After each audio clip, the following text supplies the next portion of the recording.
Oi, aqui é a Thaís e esse é um vlog um pouquinho diferente, porque estamos indo viajar e eu me propus a ler esse livro inteiro, que é A Herança da Orquídea Divina, no voo, porque o voo vai durar umas 6 horas, eu acho. Eu acho que eu consigo terminar o livro.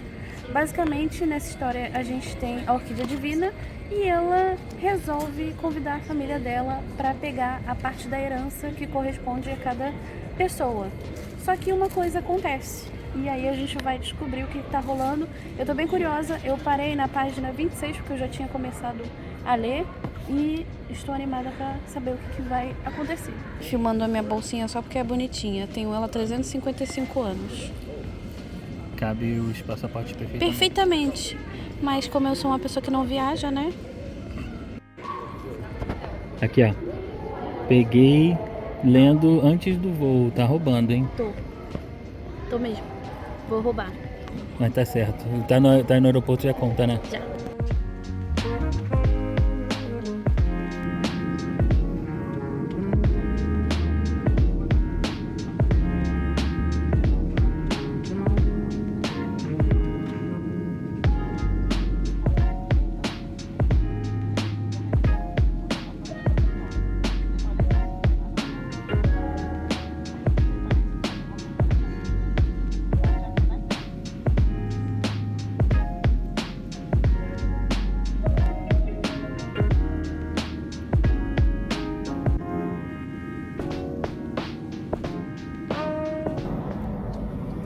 Não sei se vocês vão ouvir muito bem por causa do barulho do avião, mas eu tirei um cochilo muito gostoso e agora eu vou voltar para a leitura. E logo nos 2 primeiros capítulos do livro, a gente tem a história falando sobre esses primos, né? Tem a Tatinelli, tem o Ray e a Marimar, e eles são completamente diferentes. A Tatinelli, ela só quer ter uma família, casar, ter filhos e a casinha dela. E o Ray, ele quer ter fama e dinheiro. E a Marimar, ela não acredita muito nesse mundo místico, aparentemente. Mas tem uma parte que fala muito sobre a avó, né? A própria Orquídea. E a partir desse 3º capítulo a gente vai saber um pouquinho mais sobre ela.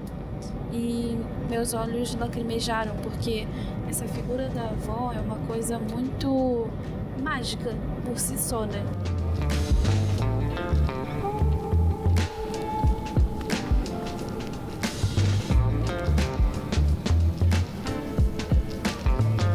Cheguei na página 100 do livro e assim, tá uma mistura muito boa de A Casa dos Espíritos com 100 anos de solidão. Inclusive o galo da Orquídea se chama Gabo, e a gente acaba encontrando todos os membros da família da Orquídea nesse momento para ela devolver a herança dela. E é curioso que quando os personagens chegam lá, eles estão vendo que ela está se transformando numa árvore. E aí você pensa, meu Deus, tá se transformando numa árvore e agora? E aí eles resolvem cozinhar, resolvem fazer umas coisas. A criança chorando, coitada. Não chora, criança. E é interessante porque a Tati, que é uma das pessoas dessa família, né, uma das primas que eu falei anteriormente, ela casou com um marido que tem uma família completamente diferente da dela. E ele se sente assim muito, não sei, pressionado talvez por tudo que tá acontecendo. Ele fala, você não tá achando isso esquisito? Ela, não, é assim que a nossa família funciona. E ao longo desses capítulos também a gente acaba conhecendo um pouco mais sobre o passado da Orquídea, o que ela fez, e ela acaba fazendo também um pacto com um monstro de um rio. E é muito curioso porque ela acaba fazendo um trato para ele devolver os peixes para aquele local. E ele fala, eu vou devolver os peixes apenas para você. Aí ela fala, não, tem mais gente precisando desses peixes também. Ele fala, mas essa galera não é da sua família. Aí ela diz que, apesar deles não serem da família dela, o rio faz com que eles se conectem de alguma forma. E eu achei isso muito bonito e eu tô amando o livro. Eu acho que já vai ser um 5 estrelas favoritado, viu? Cheguei numa parte em que... Eu cheguei na página mais ou menos 170 do livro. Falta 1 hora pro voo chegar no nosso destino. Porém, eu acho que eu não vou conseguir terminar no voo, porque faltam umas 200 páginas e eu leio acho que 60 páginas por hora. Eu acho. Uma conta aí. Enfim, eu cheguei numa parte em que a Orquídea morre, porque é o plot do livro, né? E é curioso como o livro muda de tom. A partir do momento que ela morre, parece que algo toma conta, parece que uma sombra toma conta da história. E tá sendo muito interessante ver como esses membros da família dela estão lidando com isso. Então eu tô achando bem curioso como a autora tá construindo essa história, essa narrativa, falando sobre os personagens, o passado deles, o que tá acontecendo, porque passou muito tempo depois da morte da Orquídea, uns 7 anos, digamos assim, e muita coisa tá acontecendo com esses personagens que a gente conhece logo no início. Principalmente a Tati, o Ray e a Marimar.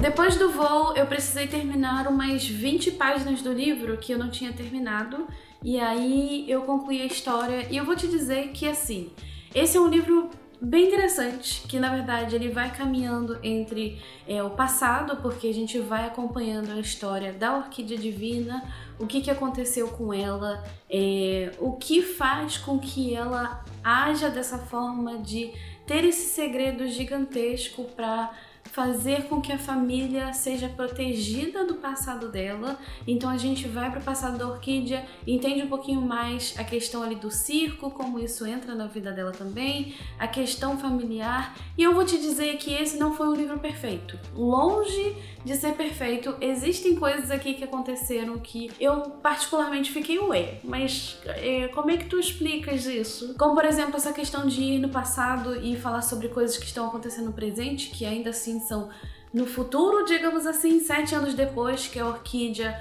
vai embora e deixa todo mundo ali com aquele grande questionamento. Então você acaba talvez se perdendo em algumas coisas.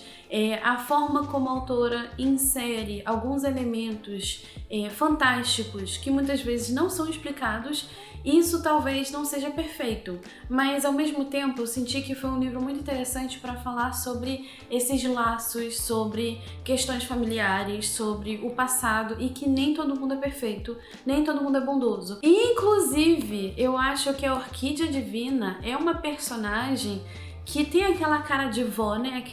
Aquele peso de vó. A própria Tatiele aqui, ela vê como uma figura que faz muita falta na vida dela. A Marimar tem os seus problemas ali, como uma pessoa que perdeu alguém, que não sabe como se sentir em relação àquela pessoa. E ela tem motivos pra isso.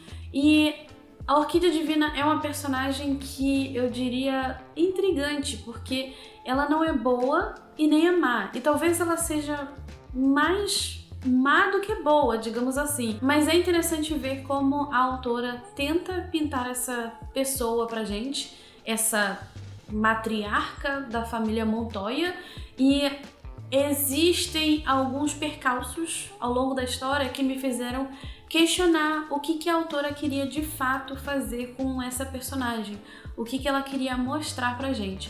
Mas ainda assim, com todas as suas imperfeições, eu acho que esse foi um livro que me tocou muito em relação às questões familiares, porque assim, geralmente a figura da avó é aquela pessoa que funciona como uma cola, né? Enquanto aquele ser tá vivo, ela junta todos os familiares. E a partir do momento que aquele ser parte, aqueles familiares começam a entrar em conflito ou não se juntam mais. E é basicamente isso que a gente vê aqui nessa história também. Ainda assim, a gente tem esses laços familiares muito fortes, especialmente os laços do passado. E é uma coisa que a gente vai ter aqui no livro que é bem explorada, assim, na minha humilde opinião. A questão toda é que eu acho que esse livro ele tocou em lugares em mim que muitas pessoas da América do Sul vão ter esse mesmo sentimento, sabe? De família, de laços, de se perder, de ir para um outro lugar, buscar esse novo começo, talvez, né? Então a gente tem isso aqui também. E apesar de ser um livro que tem um toque muito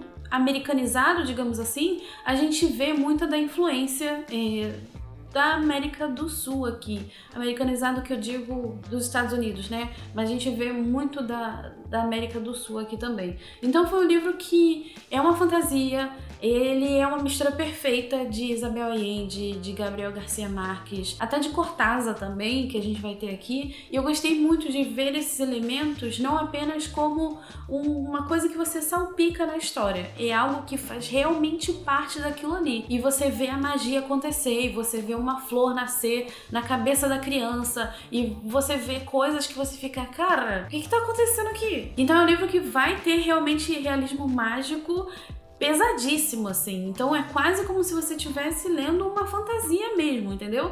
Mas tem muitos elementos aqui que eu gostei bastante. Não é perfeito, não é um livro perfeito, especialmente em relação aos personagens, mas é isso, ele me tocou em um lugar que eu não esperava e eu gostei muito da história. Foi até desafiador, assim, um pouco ler dentro do avião, porque em muitos momentos eu falo assim, nossa, tô com sono, quero dormir, mas na verdade era só o voo mesmo, não era a história, porque a história, ela é intrigante, acontecem coisas que você não esperava. E eu achei um bom livro. Antes de você ir embora, me conta aqui nos comentários se você já leu esse livro, se você gostou, se você não gostou. Me conta também se você tem algum livro favorito de realismo mágico, realismo fantástico, que eu quero muito saber. Se você ainda não se inscreveu aqui no canal, se inscreva pra gente continuar falando sobre livros. E a gente se vê no próximo vídeo. Um super beijo e tchau, tchau!